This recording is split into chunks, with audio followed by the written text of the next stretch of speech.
Hola, en este video vamos a hablar acerca de la importancia de los puentes de hidrógeno y la diferencia que tiene con las fuerzas dipolo-dipolo. Empezamos definiendo qué son los puentes de hidrógeno. Estas son fuerzas donde el hidrógeno está enlazado a un átomo muy electronegativo y de volumen pequeño. Este enlace es un tipo de interacción dipolo-dipolo, ya que sus moléculas se reacomodan para formar estos enlaces. Sin embargo, su energía de enlace promedio es mucho mayor que la de un dipolo-dipolo. El ejemplo más común es la molécula del agua, que forma puentes de hidrógeno y es una molécula muy polar. Gracias a sus puentes de hidrógeno es que el agua es líquida a temperatura ambiente y tiene altos puntos de fusión, ya que también tiene que ver con las propiedades térmicas. Así podemos decir que los puentes de hidrógeno son esenciales para la vida. Son, por ejemplo, los principales responsables de la unión entre moléculas del agua, confiriéndole sus conocidas propiedades macroscópicas. También son los responsables de la estabilidad en la unión de las dos hélices de la estructura del ADN. Para poder diferenciarlas de las fuerzas dipolo-dipolo, primero vamos a definir cada una de ellas. Las fuerzas dipolo-dipolo son fuerzas de atracción entre moléculas polares, es decir, moléculas que tienen momentos dipolares.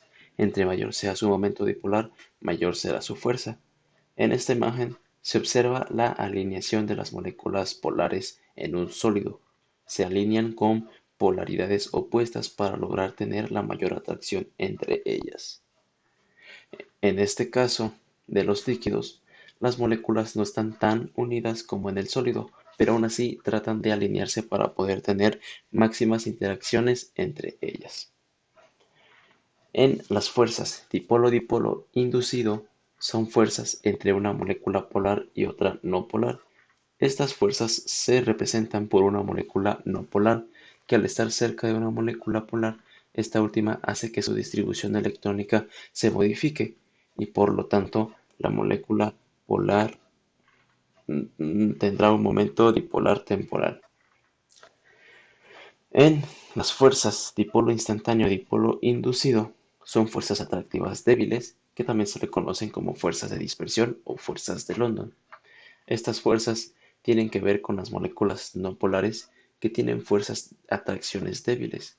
Cuando las moléculas no polares se ven sometidas a factores externos, ya sea el caso de estar cerca de moléculas polares, su distribución electrónica se distorsiona por la fuerza ejercida por las moléculas polares, dando origen a formar momentos dipolares temporales. Y cuando estas moléculas se aproximan con otra molécula que también es no polar, la fuerza de atracción de la molécula también genera un momento dipolar. Como estas moléculas solo tienen momentos dipolares temporales, la fuerza que ejercen entre ellas es débil. Teniendo en cuenta esto, podemos decir que al igual que los puentes de hidrógeno, las fuerzas de los dipolo-dipolos se basan en dipolos. Esto quiere decir en una diferencia de carga entre dos átomos o moléculas. Pero a diferencia de los puentes de hidrógeno, las fuerzas dipolo-dipolo suelen ser de dipolos no permanentes, es decir, transitorios.